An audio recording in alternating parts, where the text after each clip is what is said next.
Thank you for joining this very interesting discussion that we have today. For the first time, we actually are having a different format today. We normally have a panel discussion and we have a lot of thoughts shared between the panelists, but today we actually have something even more interesting. We have a master class. We have a master class on driving sustainable financing with an Islamic finance perspective. And we would also have a lot of discussion around the opportunities we have in a digital world. Our masterclass today is being delivered by someone whom I have very high regard and respect for, Professor Dr. Obiyathulla Ismath Bacha.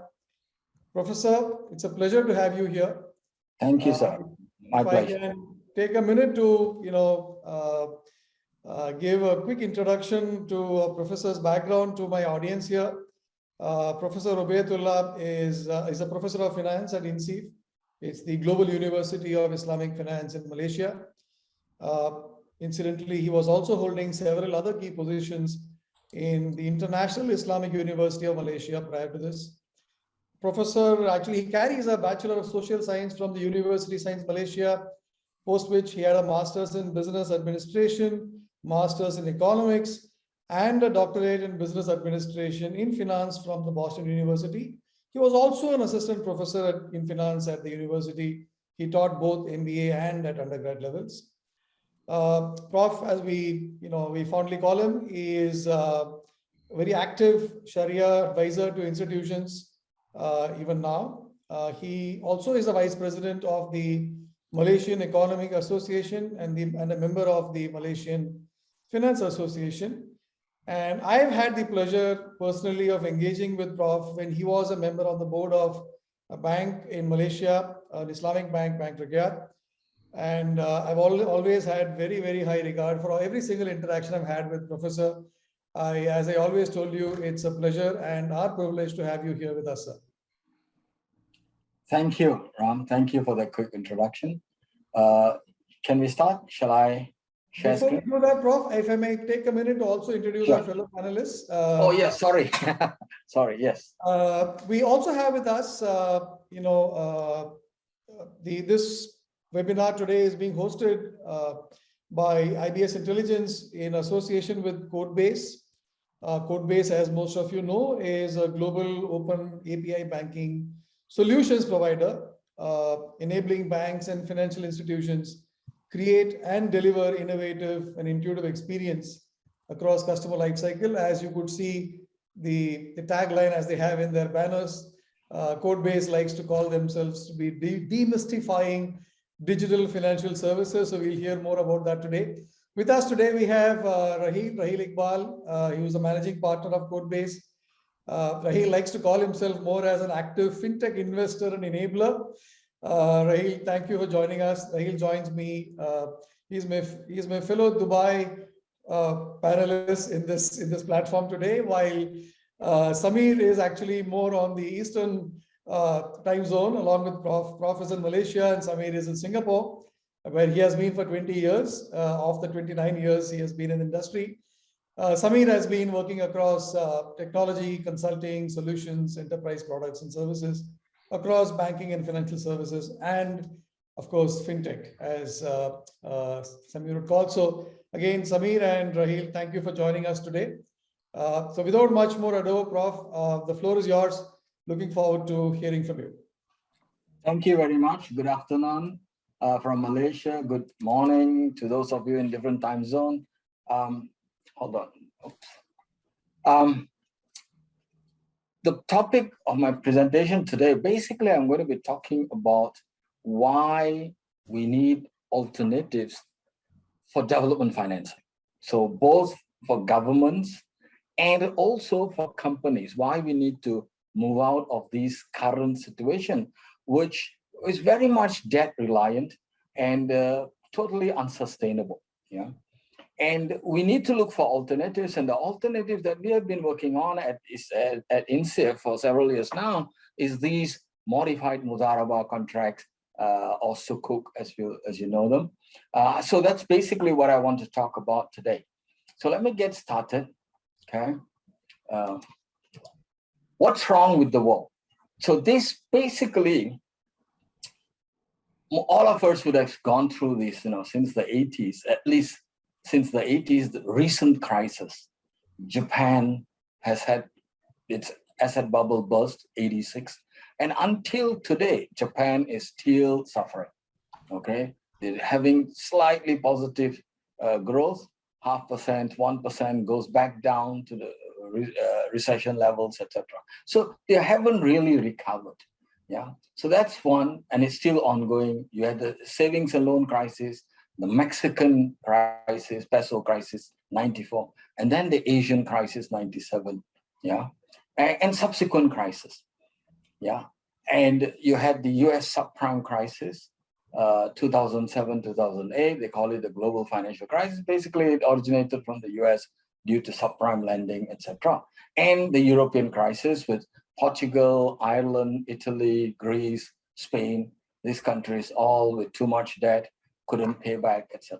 And even now, as we speak, Lebanon and Sri Lanka are going through their own crisis. And if you know what's happened in Sri Lanka, depended too much on that, and basically Chinese debt, essentially, and their debt to GDP has just gone above 100%, and they are so short of foreign exchange that they couldn't even afford the oil imports, and the country is grinding to a halt, coming to a halt. So basically, these are issues, and this is something that we've been living through, etc. We all know the dangers of too much debt, but there are some very big studies that have come out, and I urge you all to look up this study, this book actually. The title of the book is This Time It's Different. Okay, This Time It's Different. And it's by Rogoff and Reinhardt, and I'll talk about a paper they've also done. Basically, that book, they look at, it's based on a big study at Harvard, and they look at several hundred years of financial crisis, okay? And what they conclude is something very interesting. They say that if you really look at what causes financial crisis, at the root, okay, there's a single root cause, and it's always about excessive debt. Debt financing is the cause of all these problems. And, the list of crises that you have here, it's all based on debt financing, too much reliance on debt financing. Islamic finance, what makes it different is Islamic finance has almost no place for debt financing. It comes out with, really, there's no avenue for debt financing within Islamic finance.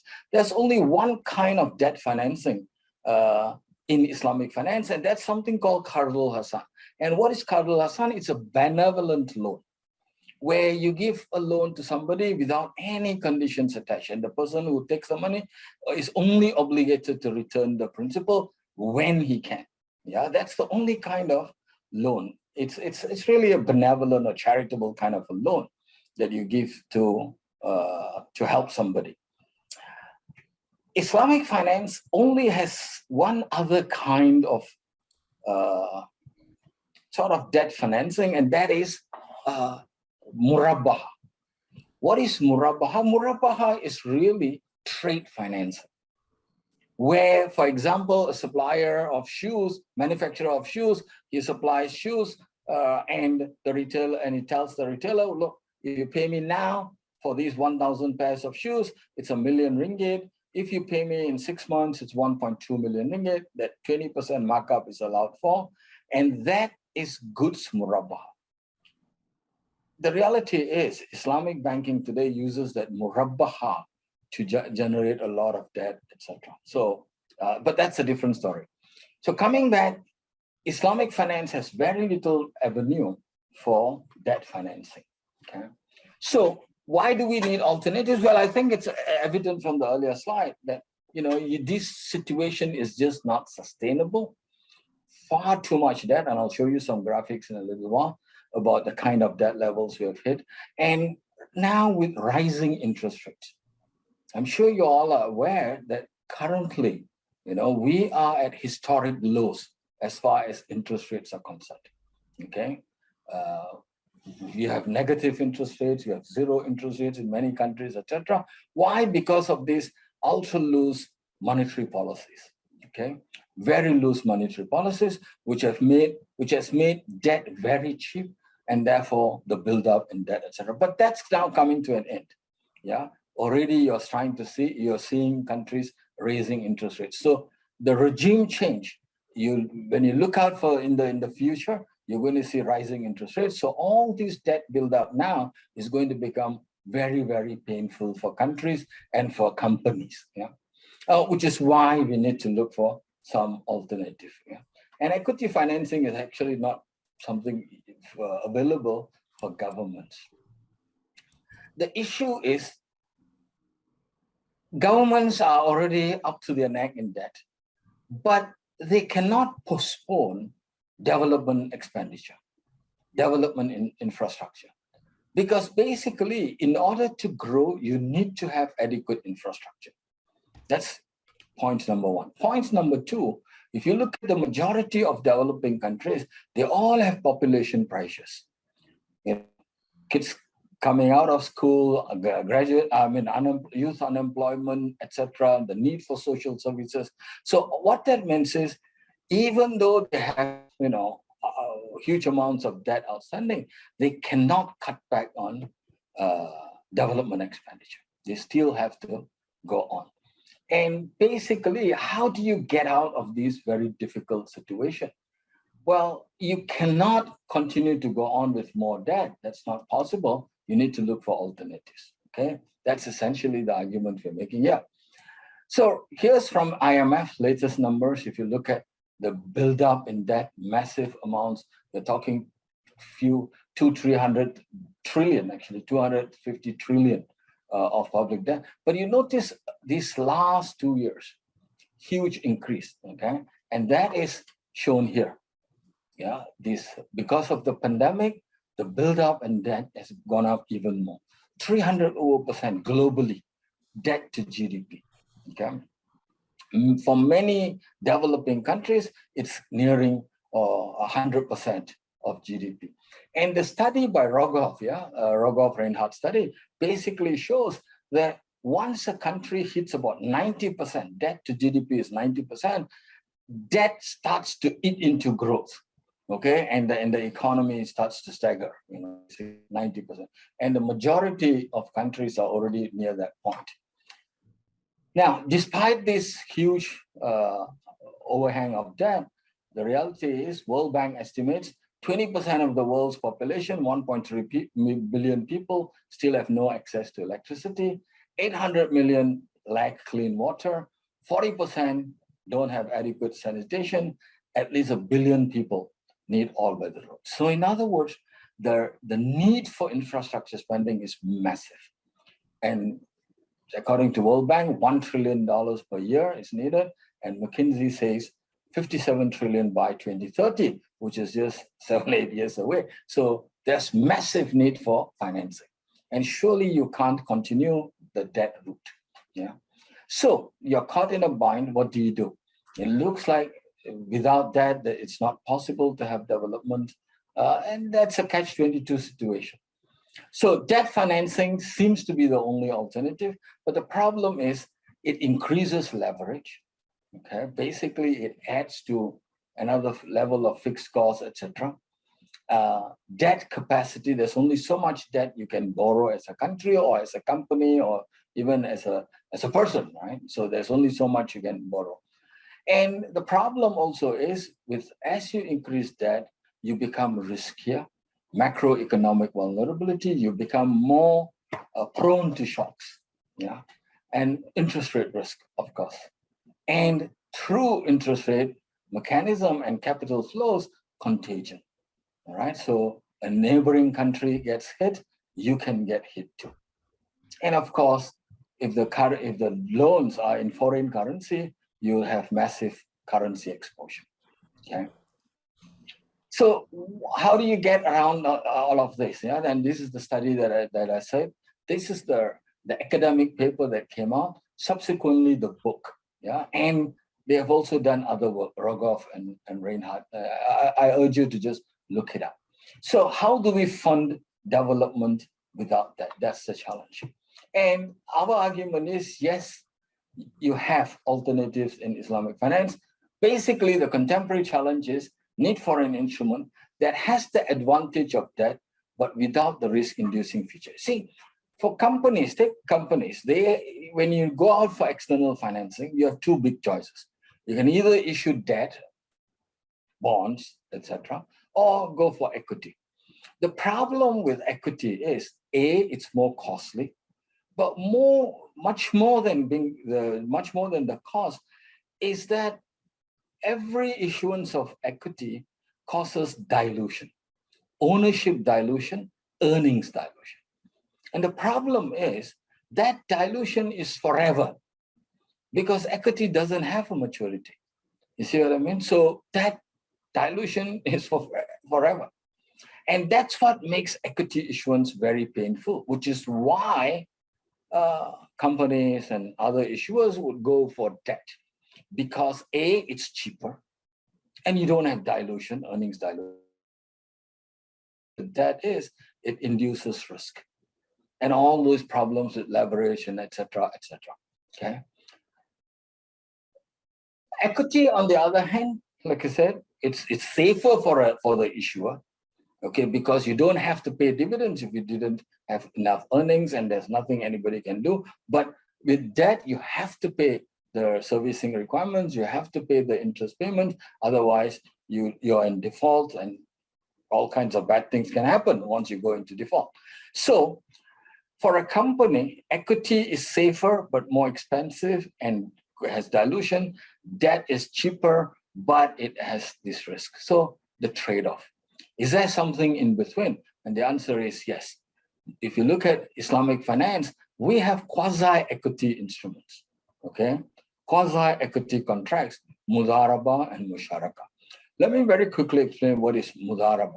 Mudaraba is a profit and loss sharing contract where one party, the financier, okay, also called Rabbul Mal, the financier, he provides the funding for the mudarib or entrepreneur to undertake the business. So the business is undertaken by the mudarib, who does the business, manages, etc. And after a certain period of 6 months or 1 year, whatever, they will say, okay, let's see how have we done, and the profit, if any, is shared.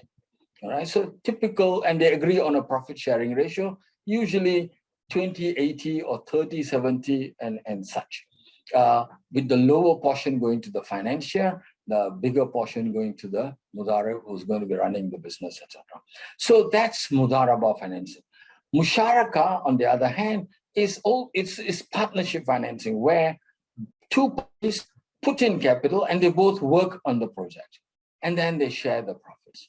Okay. Now, obviously, musharaka is not appropriate for banking and financing, contemporary financing systems. So what's better is mudaraba. Okay. However, classical mudaraba is very much trust-based. Okay, basically, you give the guy the money and you depend on his goodness, if you will, his truthfulness to run the business appropriately and to share the profits and all. Such things cannot work in today's world, which is why you see very little mudaraba type financing, even within Islamic banking space. Okay. So, but the interesting thing about mudaraba is this, okay? If you look at the evidence, and there is papers I can show you, Brower, and there are others that show that, contemporary venture capital financing, which has done the magic for this world, all these wonderful companies, Facebook, Microsoft, etc., none of them would be around if not for venture capital financing. But if you look at where venture capital financing came from, it came from something called commenda, okay? What is commenda? Basically, commenda was loans, a kind of financing that was done in medieval Europe to fund the Industrial Revolution, and the Venetian merchants, etc., were doing this. But where did that idea come from? It turns out it's basically mudaraba, but with controls. So they took the mudaraba idea, brought in some controls, whereas classical mudaraba is just trust-based. They brought in certain controls and called it Commenda, and that worked wonderfully to help Europe, okay? And subsequently, it evolved into current day venture capital financing. So what we do is we say, okay, let's take this mudaraba contract, let's bring in certain modifications to make it much more workable. And that's basically what we have done, okay? Now, and if you think about the nature of infrastructure projects, take train systems, okay? Take power generation systems. Think about iron and steel, whatever, any of these infrastructure, ports, railways, anything, tolled highways, etc. What you find is the infrastructure projects are what we call in finance high operating leverage kind of projects, meaning the fixed cost component is very high. The marginal cost is very low, okay? So take a train system or power generation, the marginal cost of connecting power to another entity, another factory or another house is very small, okay? Most of the cost is fixed cost. When you have such a project, finance theory would say you should never fund that with additional financial leverage, meaning you don't fund it with debt. What should you do? You should fund it with equity. You see what I mean? But nevertheless, because you have no choice and because of government guarantees, etc., what actually happens is a lot of this is funded by debt.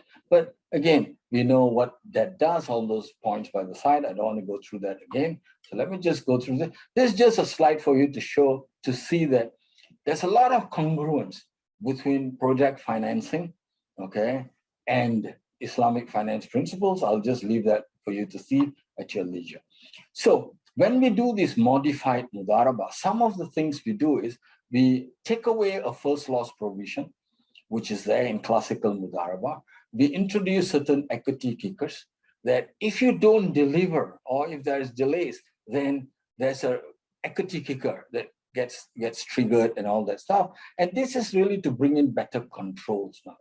And then the sukuk, or the paper, you can think of it as a financial instrument, something in between a share and a debt and a bond, if you will. This is securitized, and basically it's traded, etc. Okay, so what does it do? If you see the benefits, it reduces dependence on debt, it avoids leverage, it minimizes dilution. That's interesting. So basically, modified mudaraba can have advantages against debt and equity. Okay, that's the thing, and I'll come back to that afterwards. Provides an inbuilt stabilizer to the funding entity and avoids rate risk and contagion and all those things. Okay, good. So here, very quickly, if you think of this new project being funded in three ways, okay? If a new project is to be funded with new equity, then what happens? Project risk is shared because you bring in these new shareholders who are all going to share their business risk, yeah, the new project risk. So overall, okay, for the firm, the entity, the firm itself becomes a lower risk firm. Okay, and that's true. I mean, if from a corporate finance viewpoint, if as a company issues more and more equity, it becomes less risky. Okay, but if it issues more debt, it becomes riskier, which is this. So if you fund a new project with debt, pure debt, okay, then what happens is the overall entity has higher risk because number one, the bond holders do not share in the business risk. You see what I mean? They get their interest and principal regardless of how the business does. All right, so they don't share in the underlying business risk. And that's one of the reasons why Islamic finance says interest-based debt is forbidden, because there is that inequality, okay, the unfairness. The debt holder doesn't take the business risk, yet he's assured of a return. So that thing. So coming back to this, If you funded an entire new project with debt financing, then overall, the firm becomes riskier, A, because the same shareholders now also have to take on the business risk, plus there is this financing risk as a result of higher leverage. So the entity becomes riskier. That's the big difference between debt and equity issuance. Now, what if you issued Mudharaba? The answer is the end result is very much like equity, because the Mudharaba sukuk holders are residual claimants. You see what I mean? They are residual claimants, okay? Like equity. In fact, if you had a Mudharaba sukuk that is perpetual, then it's exactly equity. So what differentiates Mudharaba from equity is the terminality. Mudharaba has term 10 years, 5 years, 20 years, and so on, like debt. All right, so that's the only differentiating feature, if you will. Okay, let me move on. So these are some of the benefits, etc., to the stakeholders. You can take a look at that. So let me walk you through a very quick illustration. Funding a revenue generating project with risk-sharing sukuk. So let us say a developing country is in need of an intercity rail network. The railroads are needed to connect the major cities, open up the interior, connect the mining areas of the country with the main port city. The project is expected to have very high impact on economic growth of the country. Typical project for a developing country, okay? Very high economic impact. Expected project outcome, overcome traffic congestion, attract industries to the interior, reduce transportation costs, improve economic efficiency. Total investment needed, $4 billion in local currency equivalent. The government doesn't have much money, but they will provide the land and other rights, including seed funding. Total value of government's investment is 0.4 billion or 10%. So the remainder 3.6 billion, 90%, has to be funded. And how do you fund it? Well, basically you use this modified Mudharaba sukuk. So what we do here is it's a convertible. This is just one example. A convertible istisna Mudharaba. Don't worry about the terminology. Istisna is a contract that is in place during construction. Okay, during which time you don't make any payments, etc. There's just inflows. There's no outflows. Yeah. Basically, and the Mudharaba, the profit sharing portion kicks in once the revenue starts generating. So here is the timeline. So this is a project that will take 3 years. So basically, the government has put in the seed money and all that stuff, 0.4 billion, and then you issue these sukuk 3 times, staggered as you need them. So 2 billion in the first year, 1 billion, and 0.6 billion. And you complete the project. In year 4, you start seeing the revenues come in. Initially low, 60, 80, then it builds up until full completion. Everything, all the network is in place, all the stations are done, all the advertising and all that is all done, okay? So by year 10, when everything is in place, you can consider going for IPO, for example. Okay, so basically, hold on a second. Okay, so the sukuk structure itself, this is the process. In year 1 to 3, during construction, first the government pledges the asset. Hold on. Okay, they pledge that they establish this special purpose vehicle, which is always a standard feature for sukuk issuance, to ring fence the asset. No? It's really to protect sukuk investors. So they establish that, and then they pledge the land and all the rights, etc. And using the land and the government commitment and all those things as the underlying asset, the sukuk is issued. Okay, and the proceeds from that sukuk is received by the SPV, which then uses it to fund. Okay, passes it on. Okay, so that happens for the first 3 years during construction. Once the construction is complete and revenue starts flowing in from year 4, then here's what happens. Project revenue comes in, and the SPV then splits it according to profit sharing ratios. Okay, the sukuk holders get their portion, the government gets its portion. And At year 10, they can consider doing an IPO, in which case, if they did an IPO and get listed, then basically what happens is the IPO proceeds are shared between the sukuk holders. So the sukuk holders get stocks worth a certain billion, whatever, and government gets its stock plus a cash premium if necessary. In exchange, what happens? The sukuk is turned back, is given back to the SPV. So what happens is the sukuk holders become shareholders. That's basically what is happening, conversion, okay? So once that process is completed, you have a listed company with shareholders. The government can continue to be a shareholder, and you have sukuk holders who are now shareholders. Now, that's one possible route. The other is simply have this mudarabah for a 30-year, 40-year period, in which case the profit sharing ratio will be adjusted. Yeah, so you can have a situation where instead of doing IPO, you just have the sukuk that goes on for 30 years or so, and then at the end of 30 years, that's it, finished, no more. And the government takes over. So it's like a build, operate, transfer kind of a arrangement, except that here it's funded through mudarabah financing. Good. So that is for government infrastructure. Now, can we apply this for companies?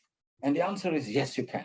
Okay, and I think it should, because of, again, the balance sheets of corporations, how debt laden they are. So the study, 2018, there is no subsequent study, but the OECD study here basically shows corporate borrowing has gone to 13 trillion, double. It's now double what it was pre-GFC, global financial crisis. Okay, and companies around the world need to pay 4 trillion over the next 3 years in debt servicing, massive amounts. Yeah, and here again, the corporate borrowing has gone up double and all that stuff. So the situation is bad.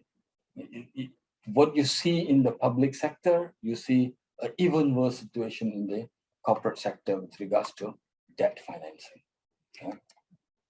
So those are just charts. Here, another interesting thing, what you see is the perverse incentive that you have when you have too much debt financing. Yeah, that is the hollowing out of the corporation. What you find is lots of companies are buying back shares, okay, paying out huge dividends, and so much so that it's higher than their EBIT, earnings before interest and tax. So what's happening is the company is being hollowed out. Why is that happening? Because debt is so cheap.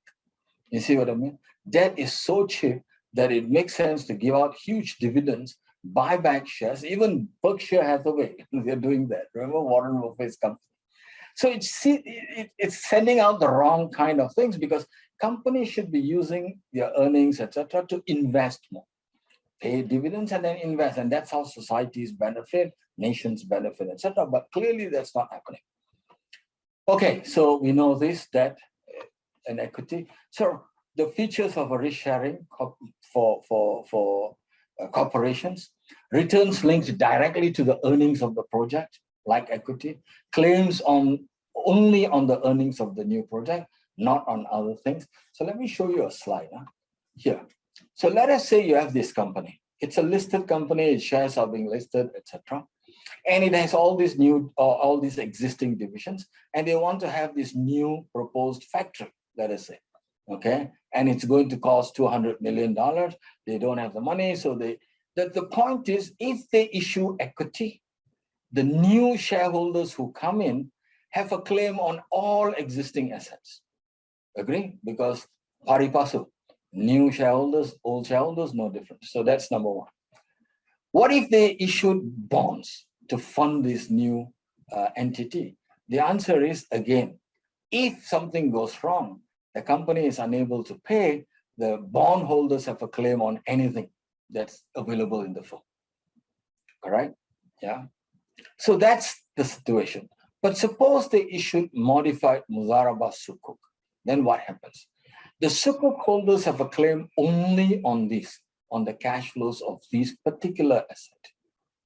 Okay, and the claim is for the duration of the sukuk. If it's a 15 or 20 years sukuk, then basically the claim is there for 20 years. So is there earnings dilution, ownership dilution? Yes, but that is very specific to the asset, number one, and number two, time specific.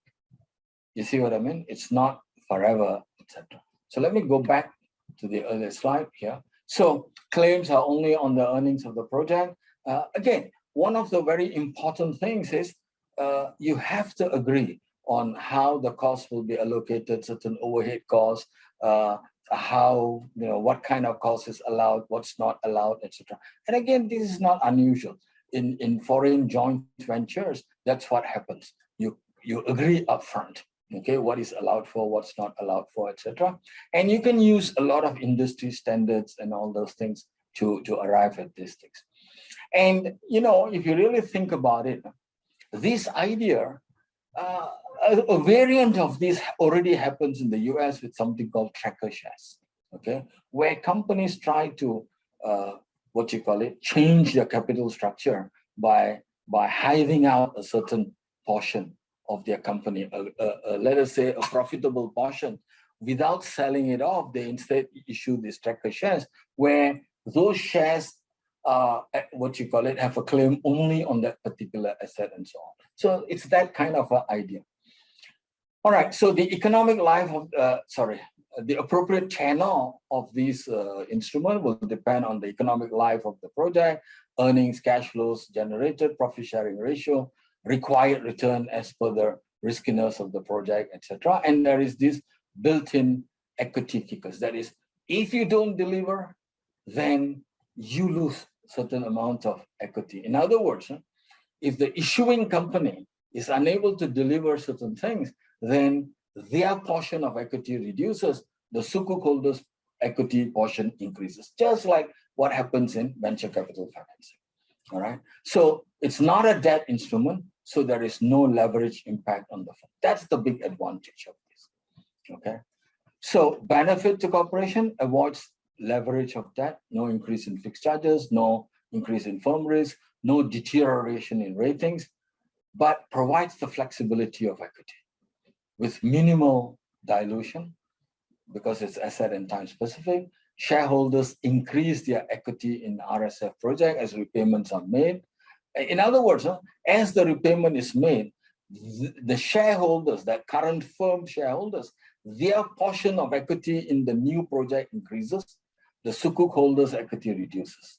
You see what I mean? Until final payment is done, and then everything is over. So that's the idea. So it's a new asset class that is not rate sensitive. So this is just show you how the pricing of it and all that can be done. It's no big deal. Very much like equity, all right? You can take a look at this. And if you have questions, I'll be happy to answer. This is just showing you how the cost of capital, how, what is the appropriate cost of capital and what are some of the determinants, etc. That's it, some of the technical. Okay, I know I'm running short of time. Very quickly, here's some simulation that we have done with 30 to 70 profit sharing ratio, 30% to the sukuk holders, 70% to the company or the issuing company. What it is we looked at like 30 different scenarios. Okay, these are different economic scenarios. The first half are all down, basically recessionary, and then the later part is good times. So slow, bad recession, and boom, if you will. All right, and it shows the payoff. What I want to see, this and this, the two are the same. What I want you to look at is this. Let's look at this part, the right-hand side. For equity holders, okay, if you had zero, no mudaraba, the idea here is if you converted existing debt into mudaraba, what happens? All right, so zero mudaraba means you continue having only, continue holding the debt, all right? And then what if it's 50% of the debt was converted to mudaraba, what happens? And third scenario in green, what if all the debt, 100% of the debt is is converted into mudaraba. So you have only equity and mudaraba. Then what happens? And clearly what you see is this. When you have without mudaraba, okay, when times are bad, it's really bad, you sink low. But when times are good, it goes higher. This is the leverage effect. Yeah. When you have debt in your capital structure, the more debt, the more volatile your cash flow is. Yeah. And that's basically what is shown in blue. The other situation, green, is very much like if you had no debt at all and only equity. Then during bad times, you don't suffer as much, but during good times, you aren't very well off either. You see what I mean? So like equity, safe, but not super good, even in good times. And the 50% mudaraba is somewhere in between, meaning it's better than debt during bad times because you suffer less. And that's logical because, you don't have to pay dividends and all that stuff. And in good times, okay, it's like that, you also enjoy the upside, but less because you're sharing. You see what I mean? So it's something in between. And this is to be expected, like given that it's a quasi-equity kind of an instrument. Okay, good. So let me just end. So for investors, so how does these instruments all stack up? They earn more relative to debt instrument because obviously the returns will be higher. So the cost of mudaraba will be higher than debt, but lower than equity. Okay, so you earn more. Returns are anchored in real returns, which are much more stable. It's a new asset class, strong diversification possibility when combined with conventional portfolios. And if you had them in low denomination and secondary market trading, you can have financial inclusion and easy pricing, transparency, etc., etc. And it's external for shareholders of the firm. It is external financing without the leverage and with minimal and temporary dilution in earnings. This is the powerful thing about this particular instrument. Asset-specific dilution, terminal, and ceases with maturity. Taken together, these two advantages effectively change the debt-equity trade-off. Okay, that big trade-off that you have, now you bring in this instrument, that whole trade-off is different. The advantage of debt without the riskiness. So what this instrument offers is the advantage of debt without the riskiness and the lower risk of equity without the dilution. So it's in a way the best of both worlds. So no incentive to take on away debt financing. The moral hazard issue, okay, will also be addressed. And finally, for society, of course, you have improvement in macroeconomic stability, capital markets get developed, savings that would go into speculative assets can now be harnessed for development and all those things, okay? And of course, the government tax revenue increases as tax subsidy for debt is reduced. Remember, debt is cheaper. One of the reasons is because it gets a tax shelter. You take that off, government tax revenue increases. Yeah. So, and the whole contingent liability that governments have when you have too much debt in the system. Okay, that's it. Thank you very much. Thank you. Thanks Thank you, for Prof. That was indeed a lot of, I guess, a heavy dose of making sure that we all get the idea of how this is not just about Islamic banking from a banker's perspective, but there are stakeholders out there between the government and the companies that actually raising sukuks, and we're talking about investors, and we're talking about ultimately, I mean, the part that you touched the last, I must say it ultimately affects the common man, because ultimately that interest cost that is getting added eventually is getting paid by the taxpayer, right? I mean, eventually that's where it goes down to. Yeah.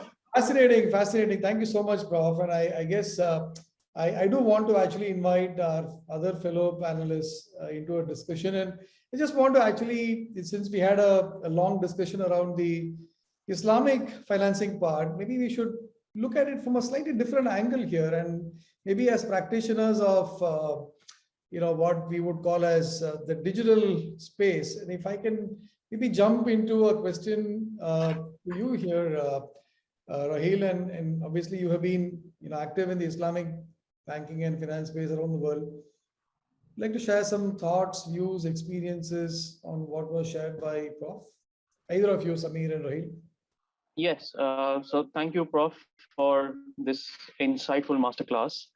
Definitely, as we were discussing earlier as well, this is one of the key needs from the current situation where all the major economic developing countries are facing the debt issue and the financial crisis, what they face today. This is one of the alternative solution, and not just as Sameer was also mentioning that it's not about just Islamic financing, but the overall construct is about ethical financing, applicable for any country, any model, any development project that it might be. And it has been effectively utilized by certain countries, and we see today the benefit they are reaping from this model. So definitely this is an alternative model to help governments do development finance. And of course, at the bottom of it, it's about how do we ensure that by going into such kind of development projects, it helps the common man. That's the underlying principle, underlying objective of every government institution on the planet. So I think these kind of structures, models should be promoted uh, at every level, at a private sector, at a PPP level, at a government development project level, which can definitely steer those countries towards a better economic development, a better economic outcome. Now, from an Islamic banking perspective, we all know Islamic financing has always been an asset-backed model, and that's what the preference is to basically get a benefit, an economic benefit out of an economic activity rather than getting into a vicious circle of debt-only financing. So, Islamic finance promotes this. It's ethical finance. It is applicable for any country, any economy, or any institution who wants to adopt it. So it's not just restricted to certain countries or certain jurisdictions or certain institutions. So it's for worldwide. So, but when we look at the overall situation, when government wants to do such kind of projects or such kind of issuance, the major challenge they face is how will they reach out to the investor community or the funding community. Typically, they used to go with a book building process, and they used to take it up with large institutions, picking up institutional shares. However, in the recent times, what we've seen is democratization of such kind of issuance. And this is where, when we bridge the insights what Prof mentioned with technology, that changes the entire paradigm and the entire landscape of how governments, institutions, private institutions, public institutions, or even PPP projects can actually change the entire liquidity profile, change their funding sources, and reach out to common man and common people investing, say, $100 each through an effective use of technology. So at the bottom of it is how governments can actually mitigate those financial risk of those funding sources, which have been traditionally been institutional. But today we see governments getting into crowdfunding, institutions getting into crowdfunding, and getting and democratizing the complete landscape of institutional funding, and that reduces a dependency of such institutions on multilateral organizations. They reduce their impact, and they're able to take better decision for the common man as compared to the harsh austerities brought in by the multilateral organizations because of their funding requirements.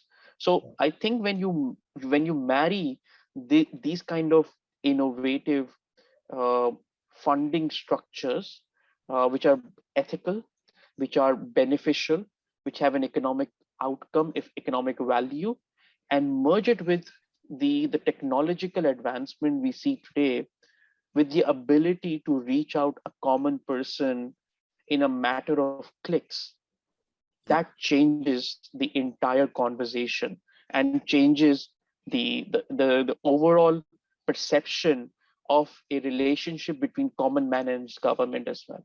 So there are a lot of benefits when it comes to managing such kind of issuance today, with use of effective technology and making it a digital certificate, and being able to distribute those digital certificate reduces your traditional cost of operations. It reduces your cost of book building. It reduces the fraud or the complexity around managing such large scale distribution access. So from that perspective, digital can play a very important and a key role in terms of distribution, in terms of reach, in terms of compliance, in terms of management, in terms of operations. So those are my opinion, that how if we utilize these kind of innovative structures and marry them with the use of technology and effective use of technology, it can bear a much bigger positive outcome as restricted through a traditional means. Sure. Very nice. I agree, Raheel, very much so. Ram, can I just add one point? Yes, of course. Okay. Basically, what we are thinking here is, and it's people like y'all who can make it happen. And basically, to have electronic trading platforms, on which you can place these instruments and they are traded. You see what I mean? And if we made the denomination small, then you make it, like I said, democratize the whole thing, make it accessible to a lot of people. Very quickly, let me just tell you about what happened in Egypt very quickly. And, Egypt wanted to build that second channel of the Suez Canal. They needed about 6 to 8 billion US dollars, 6 to 8 billion with a B. And this was during President Sisi, the current president's time. And given what Egypt has gone through, there's no way they could have gone to capital markets to raise that kind of money. And yet they needed the money. You know what they did? They did something very clever. It wasn't Sharia compliant, but clever. How? They came out with this thing called Suez Canal certificates.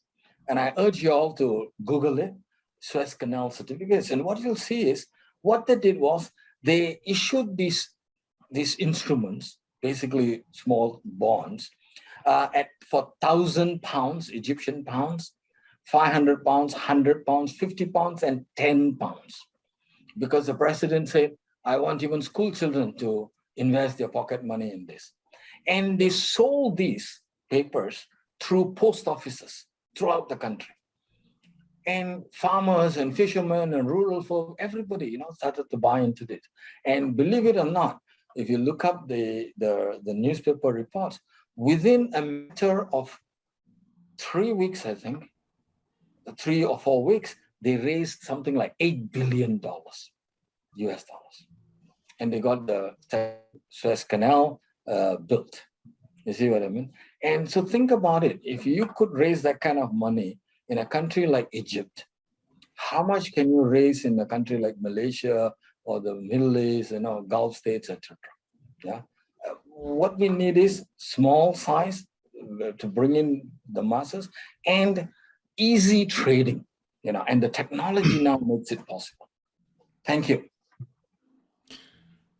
Thank you, Prof. No, I guess it's crowdfunding, as we call it now, and established way ahead. And I mean, it's interesting. A lot of these terminologies that we've got created now or creating now have actually found their roots to what has been done or practiced. And I very fondly remember you explaining how venture capital has its roots to Islamic finance and how it actually manifested itself. It's very interesting. Maybe I will actually switch to if you don't mind, if I'll actually switch over to Samier. And I guess Samir, I mean, and we did speak about the Suez Canal example just before the discussion started. So the interesting part, if I may, of the whole masterclass was about how multiple institutions, right? I mean, players in the value chain, the regulators, the bankers, the corporates, the SMEs, the investors, they all having to play a role in the whole Islamic financing, the whole supply chain and the framework, right? And we did hear Raheel speak about, a lot of things on how digital can actually help. And from your standpoint, if you could share how you see connecting these dots could actually be enabled, driving the whole digital wave. Yeah. Sure. Thanks, Ram. First of all, thank you, Professor. It was a very insightful share of how sukuk bonds could actually be used. My outlook on this, or my perspective on this, with a little bit of insight that I have, if you classically look at sovereign sukuks up till at least 2021, you will find that Malaysia has contributed to nearly about 1/3 of the the entire the pot of bonds that have been released. If you combine Malaysia with Indonesia, it's pretty much half the sovereign bonds that have been issued globally, right? Now, you translate this, so there is a pattern here. Asia Pacific by itself is a very large marketplace to trade these bonds, to raise capital for projects. And I see that, this is something that banks have to look at out here. Now, interestingly, Ram, you brought about how do you connect the dots, make this available, right? So a Suez Canal was a very good example. And I would say that, larger institutions, governments, it's probably, it's easier to roll out a product like this, but this product needs to be rolled out through financial institutions. So you'll have to take into account who in the value chain needs the finance and how will they get access to the finance, right? So then it comes to your focus becomes narrower, and then you look at the suppliers involved, the people who are the companies that actually get involved into a large project, and you typically have orders being raised, and then you have suppliers who actually need the capital to fulfill those orders, which brings us to trade finance naturally. Now, it hasn't, trade finance, the industry, I would say arguably hasn't changed much in decades. But that sea change is now happening in the industry. We have new trade finance systems, supply chain finance systems. They're turning into platform builds on Java, API enabled with focus on digitalization and, and automation. I guess the main differentiators are no longer the range of supported products, but effectively the system's ability to keep pace with regulatory and SWIFT changes, for example, and the emerging technologies and the ease of implementation and integration with third-party systems.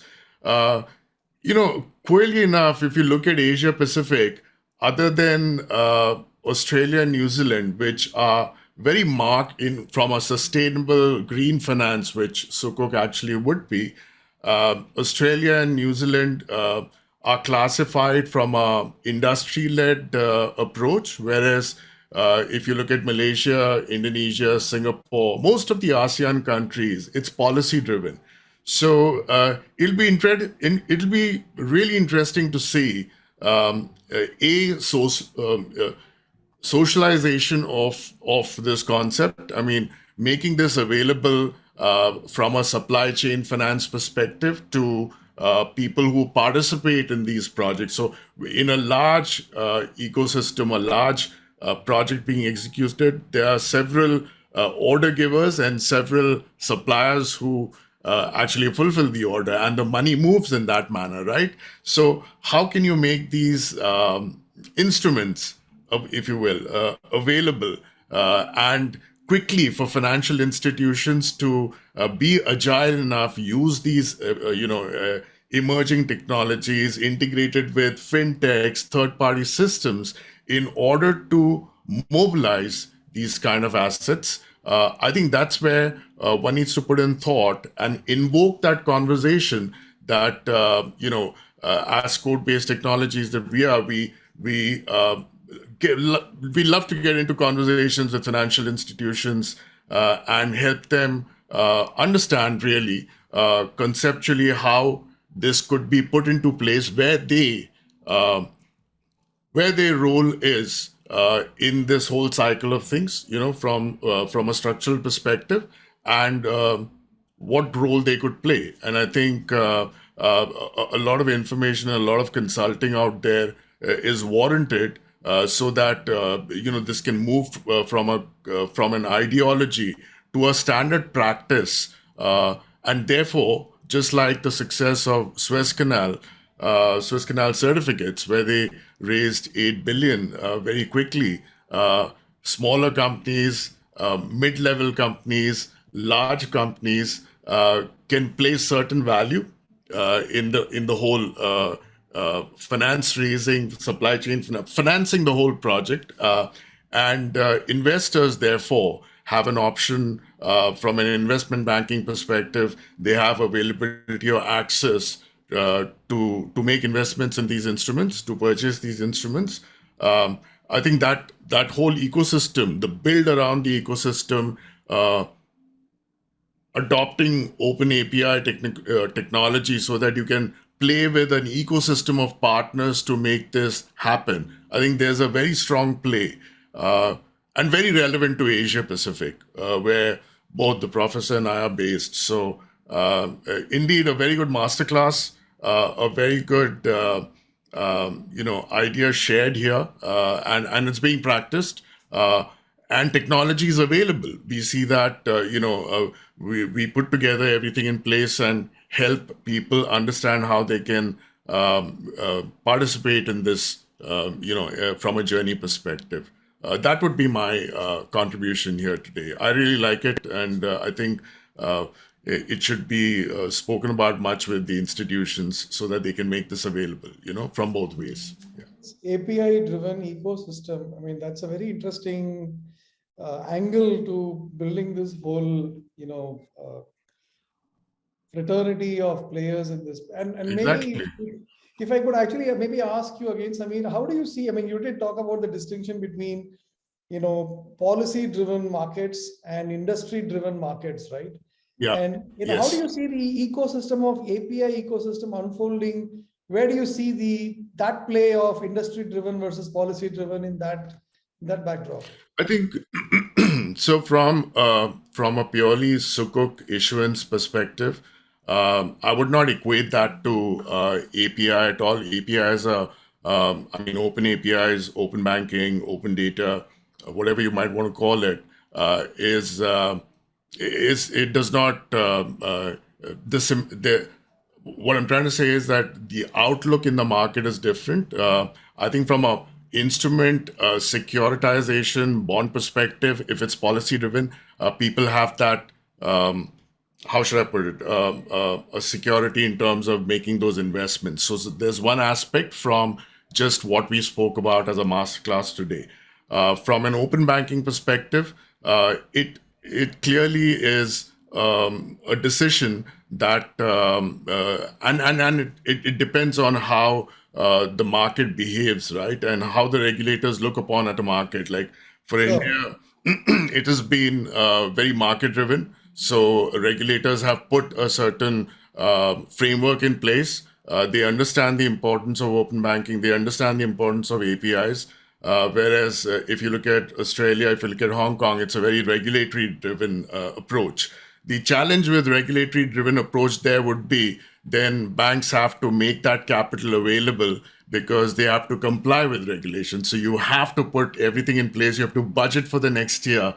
And that's a CFO, CIO tussle there, So it's mitigable, but I guess from a regulatory framework, if you look at European Union, it was always regulatory driven. They were used to that concept of regulation driving everything. So, unified payments, PSD2, and everything that was put in place, GDPRs, I think the understanding was there, and I think it's a very diverse ecosystem, just like how I would call ASEAN would be very diverse in itself.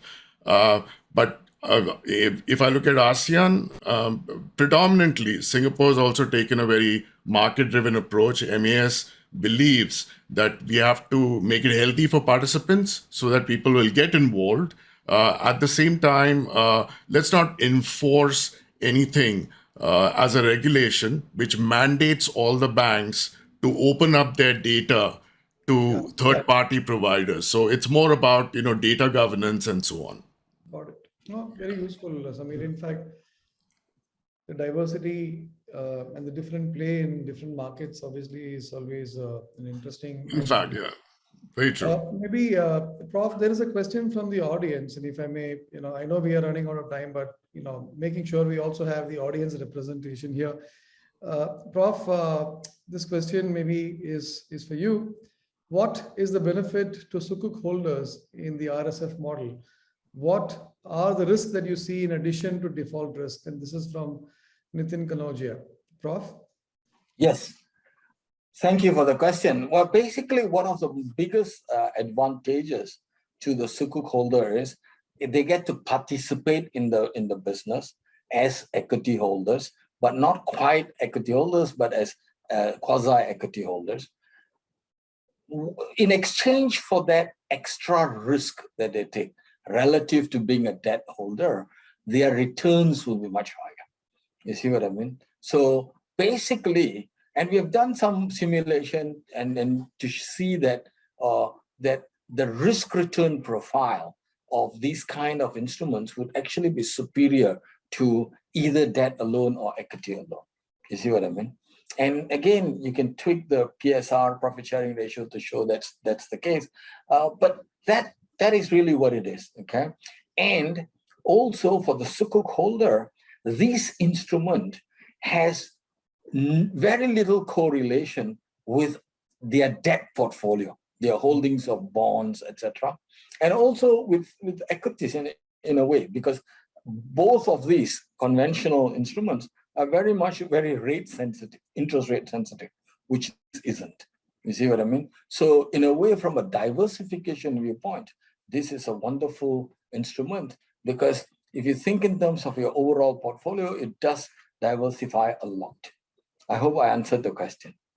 Thank you, Prof. That was quite interesting. As they say, all good things unfortunately do come to an end, and we probably a few minutes past our timeline. But it was very hard to resist the temptation to have a little more, and that indulgence obviously helped.